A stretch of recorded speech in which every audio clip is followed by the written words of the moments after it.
Alright, so what happened after telling the parents? Secret. I'm pregnant. Vlog to follow. I'm a little queasy right now, I'm a little nauseous. Oh, really nauseous. Okay, first of all, you're not dying. You're pregnant. Maybe I peed on it too much. Maybe I peed on it too much. You might have peed on it too much. It's very possible. I think I peed on it too much. When you have to pee, you dream of peeing. Well, when you have to pee, and you think you might be pregnant, you dream of peeing on sticks and them turning pink. Well, if you've washed your hands, come here. And how much food it takes to make a baby. Holy crap! Leaning into my 10th week of pregnancy, as my uterus expanded, that's its job, of course there was pains. Now, having been in a situation that I wasn't supposed to be able to get pregnant, any time between when I'm laying down and they have a scope on my stomach and I can see my child, or when they have a Doppler and I can hear its heartbeat, any time that wasn't going on, I don't know that I'm still pregnant.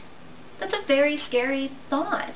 And I'm sure even people who are able to get pregnant had this thought run through their mind that, how do I know I'm still pregnant? The thought, you can't help it, it's there. Because until you feel your child move, anytime that you don't have confirmation that it's still in there, you don't know.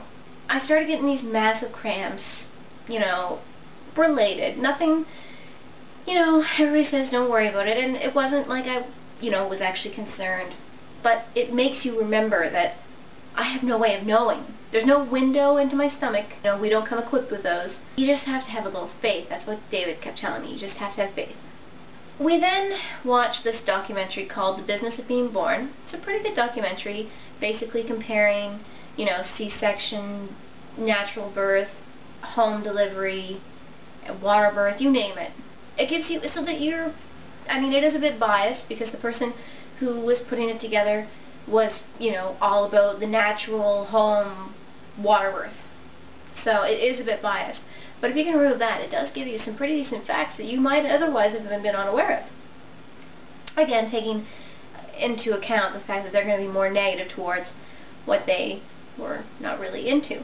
And one of the experiences, this woman stands up and they said, how far along are you? She said, and they were like, wow, you're really small, which many pregnant people have heard, I've heard. And every pregnancy is different, so, me personally, I've not gained a pound. I actually lost weight while being pregnant and haven't gained any since. So clearly, all my weight has just been shifted. We're very accustomed to hearing, you're very small, or wow, you got 2 in there. It's going to be one or the other. Anyway, this lady says, oh, no, I'm not, I've got this many weeks left. She ended up being premature, not excessively premature, but premature. I rushed her in, and they turned the camera off right away because, as far as I can tell, the baby did not come out necessarily alive. It did survive, fortunately. Then they had this interview with the doctor as to what had happened. Like, the baby had to be hospitalized for quite a few days. It was severely underweight and malnourished. It was simply a case that the baby was not getting its food. And she goes, well, what could I have done differently? And he says, nothing. Basically, the situation, it can go undetected until you have a stillbirth. She did everything right and almost lost her child.